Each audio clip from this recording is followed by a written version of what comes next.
Great Nicobar project, विकास, engineering और आदिवासी अधिकारों की गहरी पड़ताल। नमस्कार। आज हम एक ऐसे विषय पर विस्तार से चर्चा करने जा रहे हैं जो भारत के भविष्य, उसकी विकास नीति, पर्यावरण संतुलन और आदिवासी अधिकारों से सीधे जुड़ा हुआ है।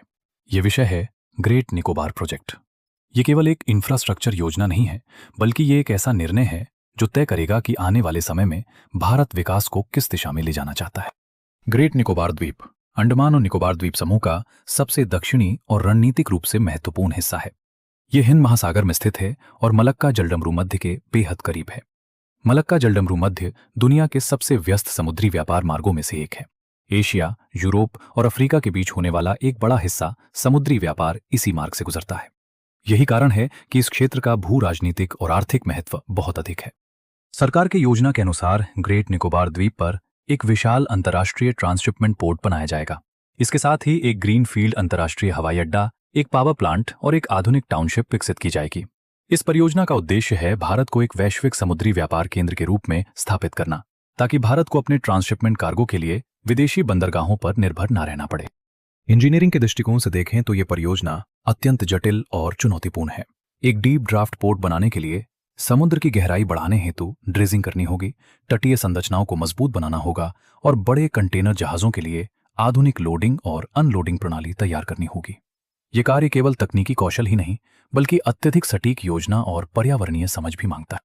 हवाई अड्डे के निर्माण में भूमि समतलीकरण, मजबूत रनवे, चक्रवात रोधी डिजाइन और भूकंप प्रतिरोधी संरचनाएं शामिल होंगी। चूंकि ये क्षेत्र भूकंपीय रूप से संवेदनशील है और चक्रवातों का खतरा भी बना रहता है, इसलिए इंजीनियरिंग डिजाइन में आपदा प्रबंधन को प्राथमिकता देनी होगी। इसके अलावा पानी की आपूर्ति, सीवेज प्रबंधन, ठोस अपशिष्ट निपटान, बिजली उत्पादन और परिवहन नेटवर्क जैसी मूलभूत सुविधाओं का निर्माण भी इस परियोजना का हिस्सा है। आर्थिक दृष्टि से देखें तो इस परियोजना से रोजगार के अवसर पैदा हो सकते हैं, लॉजिस्टिक्स लागत कम हो सकती है और भारत की समुद्री क्षमता मजबूत हो सकती है। रणनीतिक रूप से यह परियोजना हिंद महासागर क्षेत्र में भारत की उपस्थिति को और अधिक सशक्त बना सकती है। राष्ट्रीय सुरक्षा के संदर्भ में भी यह स्थान अत्यंत महत्वपूर्ण है। लेकिन विकास का प्रश्न केवल आर्थिक लाभ तक सीमित नहीं है। ग्रेट निकोबार द्वीप केवल एक रणनीतिक भूभाग नहीं है। ये घने वर्षावनों, दुर्लभ वन्यजीवों और संवेदनशील तटीय पारिस्थितिकी तंत्र का घर है।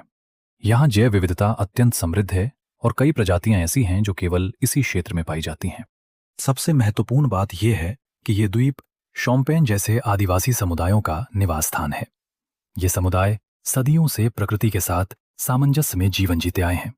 उनका भोजन, उनका आवास, उनकी परंपराएं और उनका सामाजिक ढांचा जंगल और प्राकृतिक संसाधनों पर आधारित है। उनके लिए ये भूमि केवल संसाधन नहीं, बल्कि उनकी पहचान और अस्तित्व का आधार है। जब किसी क्षेत्र में बड़े पैमाने पर विकास कार्य होता है तो वहां जनसंख्या बढ़ती है, बाहरी लोगों का आगमन होता है, भूमि उपयोग बदलता है और प्राकृतिक संसाधनों पर दबाव पड़ता है। ऐसे में आदिवासी समुदायों की जीवन शैली प्रभावित हो सकती है, उनकी सांस्कृतिक पहचान कमजोर पड़ सकती है और वे सामाजिक तथा आर्थिक रूप से हाशिए पर जा सकते हैं। यहीं पर सबसे महत्वपूर्ण प्रश्न उठता है, क्या विकास आदिवासी समुदायों की सहमति और भागीदारी के साथ हो रहा है? क्या उन्हें निर्णय प्रक्रिया में शामिल किया गया है? क्या उनकी स्वतंत्र, पूर्व और सूचित सहमति ली गई है? क्या उनके अधिकारों की कानूनी और व्यावहारिक सुरक्षा सुनिश्चित की गई है? विकास का सही अर्थ केवल बड़े भवन और आर्थिक आंकड़े नहीं होते। सच्चा विकास वो है जिसमें मानव गरिमा, सांस्कृतिक विविधता और सामाजिक न्याय को प्राथमिकता दी जाती है। यदि किसी परियोजना से स्थानीय समुदायों को विस्थापन का खतरा हो तो पुनर्वास, मुआवजा और दीर्घकालिक सुरक्षा की स्पष्ट और पारदर्शी व्यवस्था होनी चाहिए। पर्यावरणीय दृष्टिकोण से भी सावधानी अत्यंत आवश्यक है।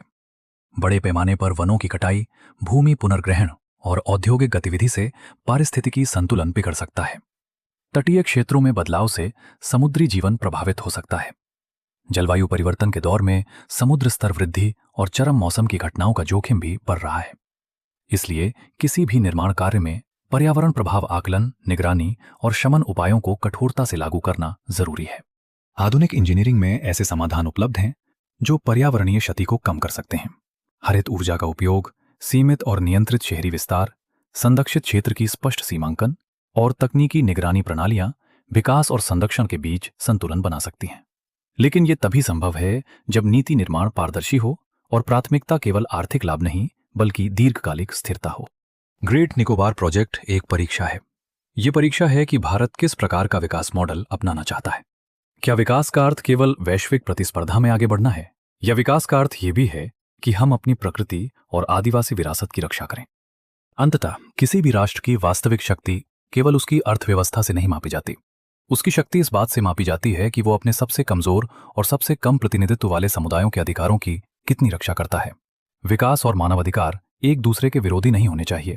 सही योजना, संवेदनशील नीति और नैतिक दृष्टिकोण के साथ दोनों को साथ लेकर चला जा सकता है। ग्रेट निकोबार आज एक निर्णायक मोड़ पर है। जो निर्णय आज लिए जाएंगे वे आने वाली पीढ़ियों के भविष्य को प्रभावित करेंगे। ये केवल एक द्वीप की कहानी नहीं है, ये उस दिशा की कहानी है जिसमें भारत अपना विकास मार्ग चुन रहा है। धन्यवाद।